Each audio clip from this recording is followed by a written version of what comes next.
Hoffman, who said, oh, well, nothing can be traced, look again, I would say. So just very briefly, what are some of the notions of Ulrich that sort of were pervasive around the turn of the last century? Widespread, uniform, and by saying isochronous, this means of equal age wherever you see them. Isochronous, equal age. Sheets of strata that have lateral facies continuity. That means they represent the same basic environment over a very vast region. The stratal units are correlatable, at least regionally, and are essentially time parallel. Okay? Diachronity, the notion that you could have a particular type of rock that's of different ages in different places was largely ignored, although I wouldn't say fully ignored. And lateral facies change, again, change from chocolate to vanilla, in other words, was largely ignored. But having said that, if you actually go back and read some of the things that E.O. Ulrich said, rather than just reading what other people said he said, such as in one of our popular textbooks by Don Prothero, in which he says, in essence, the evil work of Ulrich still lurks behind some of the worst works of stratigraphers into the 21st century. Wow. Dear old Don, look again. I would suggest he overblows that one. But, you know, in fact, if you actually go back and read what Ulrich said, he said something like this about the Cope Formation that we all know.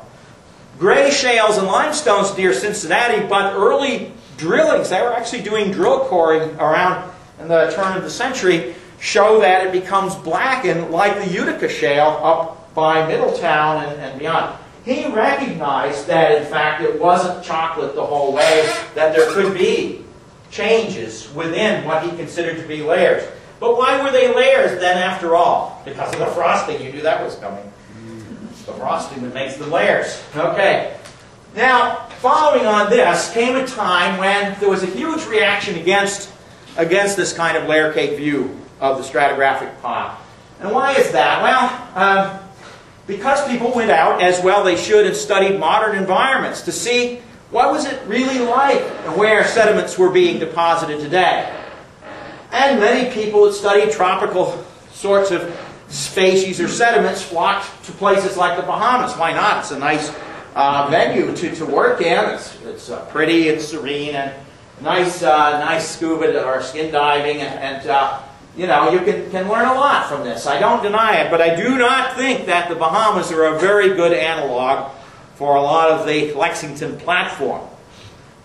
And I don't think that they're that what you see forming today is a very good analog at all for what you actually see in the geologic record.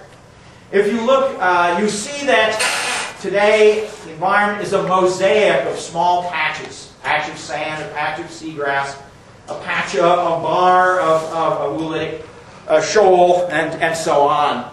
And so it came to be that stratigrapher sedimentologist said, well, no, everything in the geologic record should be, in a word, a mosaic of local patches of this and that facies, which facies is just a fancy word we use to mean the record of an environment. Patches of environments should equate to patches of facies. One reason I think that that is not true is that when we're looking at an ancient limestone, let's say, even though maybe it accumulated in an environment like this, like some of the Lexington limestone or Tyrone Formation, you're really not seeing a snapshot of a moment in time, usually.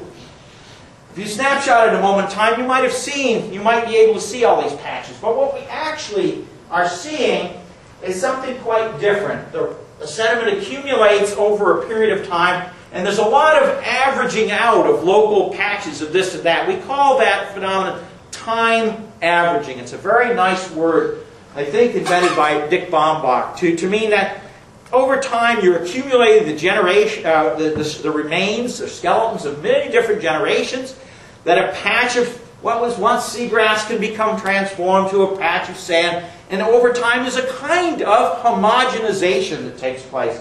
And that is why, in part, the fossil geologic record doesn't always look as patchy, I think, as some people predict that it should be. But the old layer cake paradigm gave way to a stratigraphic paradigm or model, let's say, that would be called facies mosaic. Really, most of the time, in the mid to late 1900s, and still continuing in many circles, This is the view. Most rock units are just local facies. They can't be traced. They're a mosaic. They show little lateral continuity. Difficult or impossible to correlate, except with biostratigraphy. You know, you could say they're about the same age. You could get the same index fossils. But beyond that, not too easy to correlate or match things up at the same age. And this was literally a paraphrase from a major textbook. Any rock unit that looks the same over a region must be diachrons. In other words, if it looks the same, it must be different. It must be different ages. And I would argue that that's true in some cases, but certainly not always true for quite a wide array of reasons. And then strata are often depicted as simply local blobs of little continuity separated by what I call imaginary Shazam lines. If you look on Google, I bet you won't find Shazam lines. Or if you look in a dictionary of terms, unless they are citing me, they won't use the term Shazam line, but you know what they are. If you look at charts like this, which is a fairly recent chart of Ordovician stratigraphy from this area, you see lots of Shazam lines that are showing you, just as David Copperfield might say, Shazam, we go. Here it's Cope, but bingo, it's Clay's Ferry. What does that mean? It just means we call it something different because it's somewhat different facies. This has 80% shale. This has 60% shale. Nature is not so discretely bounded as this sort of thing might imply. Although, in fact, by showing it jig-jogged, they are showing something interesting, but mostly they're showing that, well, we don't really know, and there's really no place where you say one changes from one to the other because it's a continuum, but we'll throw it in and call it, in this quadrangle, we'll call it Clay's Ferry. In this quadrangle, we'll call it a Cope. Now, those who know me know that I'm a lateral lumper. I believe if you can trace out a bounded unit, bounded by, and you know I'm going to say this, frosting of some sort, some key marker that you can trace, regardless that this is changing somewhat from chocolate to vanilla, from deeper muddy stuff to somewhat more limey.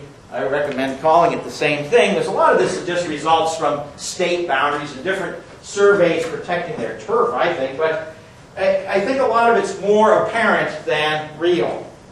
And this is the sort of view that has been. But as I came into this theater, not this room, but this area of wonderfully exposed rocks, sort of trained by working with Gordon Baird and others in the Appalachian Basin and just taking it for granted we could trace things out, I thought, wow, here's a good challenge because the limestones and shales of the Cope are thought to be quite local, quite discontinuous. You see we've numbered them there, but the answer to jump the gun, the cycles at least, 29 to 30, 28. This is what we call the Alexandria. I named the Alexandria submember, but well, they are somewhat layer cake. They can be traced, and one of the first things that I got going on, mainly as an accident, because my colleague Tom Alger said, you know, we have to run a field trip by the end of summer. Oh yes, I said. I was just here. So what are we going to do? I said, well, I've been out on the AA highway. It looks pretty darn interesting to me. Why don't we go out and see if we can trace those units? I don't think Tom had much interest in that, but I sure did, because I saw the potential that you've got outcrop after outcrop of this stuff. You don't have to go very far to test some of your ideas. You know, as scientists, we're testing hypotheses. As stratigraphers, a lot of times we're testing little hypotheses, but it doesn't make it any less exciting, because we really do, well, I do, nobody else probably, but wants to know, can you find that same, more or less that same bundle of veg? Do you see that big shale in place after place? Do you see, some sort of a more distinctive feature that might be characteristic if you look at it a little more finely? Pretty soon you've got 20, 40, 50 hypotheses that can be tested by just simply going to the next spot and looking at it carefully and asking the question, do we find this stuff in the same succession? So you have this wonderful tri-state area over which you can begin to play this game. And this is just a few of the sections ultimately. But these are some key ones. There's Maysville. We have a number of drill cores because, of course, when you get up north, some of the units that we might be interested in are covered by younger units, even Silurian or Devonian. Though we have to rely on what we can see in these little tubes of rock that are pulled up. But they're wonderful things. The tubes of rock are just worth their weight in gold, and they're heavy too. So that's a lot of gold. But these are some sections. And what's interesting too, if you look at this, getting back to the paleogeography story, we do have a neat setup here. To the south, this brick pattern means limestone dominantly. The Clay's Ferry is more limestone rich. And this was a sort of platform that we call the Lexington Platform, which was clearly shallower water and a lot more shelly. And as we go through this belt, we're gradually dropping off on a gentle, what we call a ramp, which is, well, you know what a ramp is, anyone who's ever